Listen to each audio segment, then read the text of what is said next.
26/11चा mastermind David हेडलीला मुंबईतील विशेष न्यायालयाने आरोपी बनवले। तसंच व्हिडिओ कॉन्फरन्सिंगद्वारे डेव्हिड हेडलीची साक्ष नोंदवण्याची मुंबई पोलिसांची मागणी आज सेशन्स कोर्टातील विशेष न्यायालयाने मान्य केली आहे। त्यानुसार आता विशेष न्यायालय शिकागो न्यायालयाला डेव्हिड हेडलीची व्हिडिओ कॉन्फरन्सिंगद्वारे चौकशी करण्यासाठी समन्स पाठवणार आहे।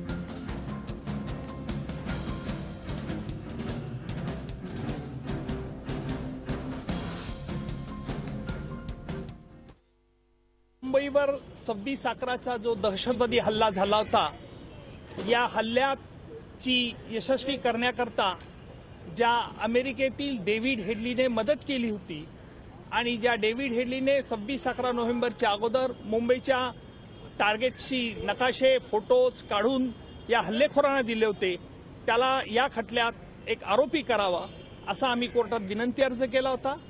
आज कोर्टाचे न्यायाधीश श्री सानप यांनी हा अर्ज मंजूर केला आणि डेव्हिड हेडलीला 10 डिसेंबरला न्यायालयात हजर राहण्याचा आदेश दिला आहे।